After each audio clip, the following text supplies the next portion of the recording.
अगर एक खातून जो है हमला होती है तो उनको क्या ऐसी ज़रूरी निगहदाश्त या वैक्सीनेशंस या स्कैन्स वग़ैरह उनके करने ज़रूरी हैं? जो कि अगर हालात ऐसे ना होते तो वो आप उनको तजवीज़ देती हैं कि ये आप सबको करना चाहिए? अगर आप थोड़ा-सा हमें बता सकें। प्रेगनेंसी इन इटसेल्फ वैसे जनरली हम कहते हैं कि इट्स अ फिजियोलॉजिकल कंडीशन। आसान लफ्जों में ये कोई बीमारी नहीं है, ठीक है? जिस तरह आम तौर पे समझा जाता है कि गलीज़ वुमन वो इन पुरुषेस की so actually it's not a disease, it's a physiological condition. लेकिन चेंजेस बहुत ज़्यादा होती हैं। हुँ, और एक और चीज़ है कि कोई प्रेगनेंसी नो रिस्क प्रेगनेंसी नहीं होती। रिस्क होता है डिफरेंट चीज़ों का, वो हो सकता है मैं बाद में अगर टाइम मिलता है तो एक्सप्लेन करूँ। तो प्रेगनेंसी या लो रिस्क होती है या हाई रिस्क होती है, और इसकी मैनेजमेंट भी बहुत डेवलप्ड कंट्रीज में तो इसकी बहुत डिफरेंट है। शुरू में ही डिसाइड करते हैं कि ये लो रिस्क प्रेगनेंसी है या हाई रिस्क प्रेगनेंसी है, और बिल्कुल डिफरेंट तरीके से उसकी मैनेजमेंट होती है। अनफॉर्चुनेटली हुंजा में, गिलगित में या बाकी इलाकों में हमारे पास ना ऐसा इंफ्रास्ट्रक्चर है, ना हमारे हेल्थ केयर प्रोफेशनल्स जनरली इस तरह से ट्रेंड नहीं है कि हम ये डिवीजन कर सकें। तो जनरली हम लो रिस्क और हाई रिस्क प्रेगनेंसी को एक तरह से डील कर रहे होते हैं। जो जनरल प्रेगनेंसी की केयर शुरू होती है वो प्रेग्नेंट होने से पहले से शुरू होती है, उसको हम कहते हैं प्री कॉन्सेप्शन केयर। ठीक है, प्री कॉन्सेप्शन का मतलब है कि आप प्रेग्नेंट नहीं हैं लेकिन आप प्लान कर रहे हैं। कुछ प्रेगनेंसीज तो चले अनप्लान्ड होती हैं, वो और बहस है। लेकिन प्री कॉन्सेप्शन केयर में कुछ बहुत अ, जो मेन चीजें हैं वो ये कि आपको फॉलिक एसिड लेनी चाहिए। डोज डिपेंड करती है हिस्ट्री के ऊपर। फॉर एग्जांपल अगर आप डायबिटिक हैं तो आपकी फॉलिक एसिड की डोज डिफरेंट होगी। अगर आप अदरवाइज लो रिस्क हैं तो उसमें आपकी डोज डिफरेंट होती है। लेकिन ये कि फॉलिक एसिड जाहिर है एटलीस्ट 3 मंथ्स पहले तक आपको लेनी चाहिए।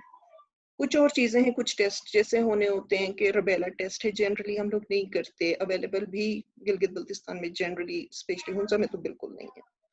तो ये चीजें होनी चाहिए। फिर प्री प्रेगनेंसी आपकी जो कंडीशंस हैं, मसलन अगर आपका हाई ब्लड प्रेशर जनरली है तो उसमें जब तक आप ऑप्टिमाइज कहते हैं कि आपका जब तक सूरत हाल कंट्रोल में नहीं आती, या कुछ जैसे अगर कुछ किसी पेशेंट को मिर्गी की बीमारी है, थायराइड का इशू है, कोई भी और बीमारी, कोई भी मेडिकल कंडीशन ले लें, डायबिटीज है, तो उसमें जनरली ऑप्टिमाइज पहले करना होता है, उसके बाद हम प्रेगनेंसी की तरफ जाते हैं।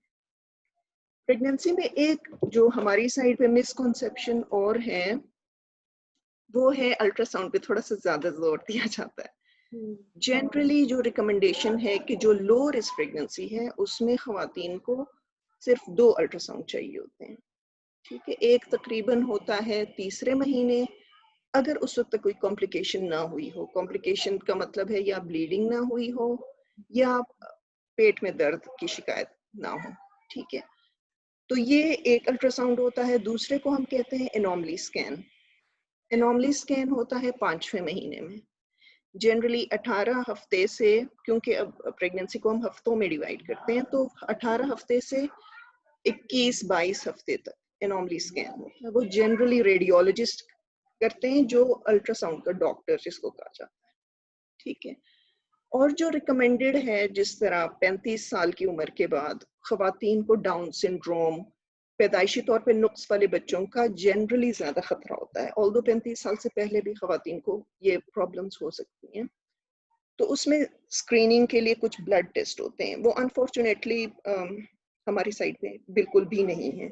इवन बड़े शहरों में जनरली हम लोग रूटीनली ऑफर नहीं करते, जो कि करना चाहिए।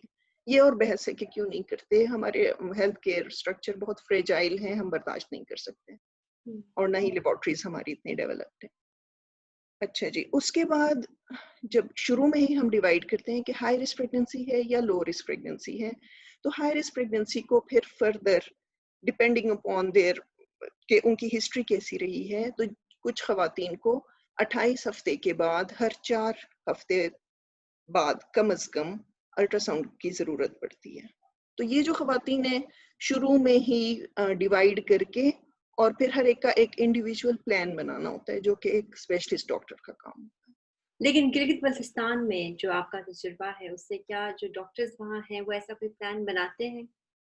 देखिए अनफॉर्चुनेटली हुंजा में तो कोई स्पेशलिस्ट डॉक्टर है ही नहीं, तो आप जस्ट इमेजिन, मतलब आप तो कोई डॉक्टर है ही नहीं बेसिकली स्पेशलिस्ट डॉक्टर, ठीक है। तो वहाँ पे मिडवाइफ्स, एलएचवीज जितना कर सकती हैं वो कर रही हैं। आप इमेजिन करें शिमशाल, चुपुरसन, शिश पर, हिस पर से पेशेंट्स आती हैं, तो वो तो ना ही उन्हें इन चीज़ों की समझ आती है क्योंकि हमने उन्हें अवेयरनेस ही नहीं दी। ये उनका कसूर नहीं है बेसिकली, वहाँ पे कोई डॉक्टर्स ऐसे हैं ही नहीं जो उनको प्रॉपरली बता सकें और इंफॉर्मेशन दे सकें। हाँ, अल्हम्दुलिल्लाह गिलगित में हमारे पास जो बड़ा शहर है, वहाँ पे डॉक्टर्स हैं, लेकिन उनके ऊपर जनरली लोड इतना होता है कि ऑफ कोर्स वो इस तरह से इंडिविजुअलाइज्ड, मतलब उन्होंने लो रिस्क पेशेंट भी देखने हैं, हाई रिस्क पेशेंट भी देखने हैं, सो दे आर ओवरलोडेड। आपके पास 100-150 मरीज रोज अगर आएगा, तो आप कैसे किसी पेशेंट को इंफॉर्मेशन दे सकती हैं प्रॉपरली? आधा घंटा बिठा के पॉसिबल नहीं है। आप कैसे उसका मैनेजमेंट प्लान बना सकती हैं? बाहर तो हमारे पास कंप्यूटर्स पे मैनेजमेंट प्लान्स होते हैं, पाकिस्तान में और हमारी साइड पे तो हम हैंड रिटन देते हैं जिसका कोई रिकॉर्ड नहीं होता, पेशेंट से गुम गया तो गुम गया। तो चैलेंजेस तो बहुत ज्यादा है, लेकिन लेट्स बी पॉजिटिव, इंशाल्लाह चीजें चेंज होंगी। हमारे यंग डॉक्टर्स वापस आ रहे हैं जो कि बहुत अच्छी बात है। तो अगर हम जैसे एक डॉक्टर 10 मिडवाइफ्स को अच्छा ट्रेन करे तो उससे बहुत बहुत ज्यादा फर्क पड़ सकता है। वापस आते हैं अज़मत, ये तो आप कह रही हैं कि 2 स्कैन्स जो हैं ख़ास तौर पे बहुत ज़रूरी हैं शुरू में देखने के लिए कि कोई पेचीदगी तो नहीं है।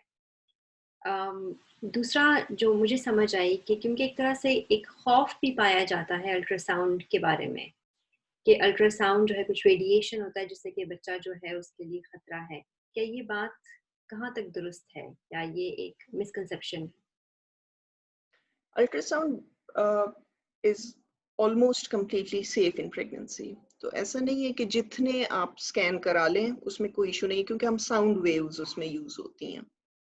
बहुत अर्ली प्रेगनेंसी में जैसे 6-7 वीक्स की, जैसे 1.5-2 महीने की, जिसपे अभी हार्ट डेवलप हुआ होता है, उसमें जनरली एक रिकमेंडेशन होती है कि आप डॉपलर ना यूज करें। एक खास होता है जिसमें ब्लड फ्लो देखते हैं, इंस्टेड उसमें एक और टेक्निकल टर्म यूज होती है कि एम मोड आप यूज करिए। वो सिर्फ एक चीज है, बाकी जनरली आप समझते हैं कि अल्ट्रासाउंड बिल्कुल सेफ है, चाहे आप रोज करा लें। एक और चीज है, अगर किसी रीजन से पेशेंट को सीटी स्कैन या एमआरआई की जरूरत पड़े तो प्रेगनेंसी में जनरली सीटी स्कैन अवॉइड करना चाहिए क्योंकि वो रेडिएशन है। इवन एमआरआई प्रेगनेंसी में सेफ है।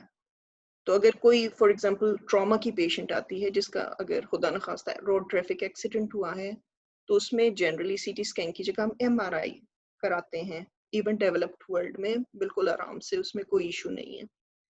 तो अल्ट्रासाउंड की तो आप बिल्कुल तसल्ली रखें कि बिल्कुल सेफ है। आप अगर आपके इंडिकेशन है कि आपने हर दूसरे हफ्ते कराना है या हर 3 दिन बाद आपने कभी कभार डॉपलर के लिए कराना पड़ता है, तो उसमें कोई ऐसा इशू नहीं है। लेकिन अगर नॉर्मल प्रेगनेंसी है, कोई पेचीदगियाँ नहीं है, तो आप क्या सजेस्ट करेंगी कि कितने हफ्तों या महीनों के बाद करवाना दो चाहिए? अल्ट्रासाउंड, वही जो मैंने कहा, एक 3 महीने पे, जो अगर टेक्निकली हम बात करें तो 11-14 वीक्स, हुँ, और दूसरा जो है एनोमली स्कैन जो 5वें महीने का होता है।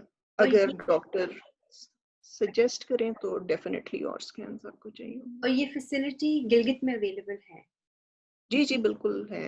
इवन आखान हेल्थ सर्विसेज अलीबाद में, मुझे पता है सिंगल में है। अलीबाद जो सिविल हॉस्पिटल है वहाँ पे अल्ट्रासाउंड मशीन है। बात ये है कि वहाँ पे कोई, आई डोंट नो कि आजकल कोई करने वाला है या नहीं, लेकिन फैसिलिटी अल्ट्रासाउंड मशीन आपकी जो बिल्कुल छोटी मशीन होती है, बिना ये स्कैन्स कर सकते।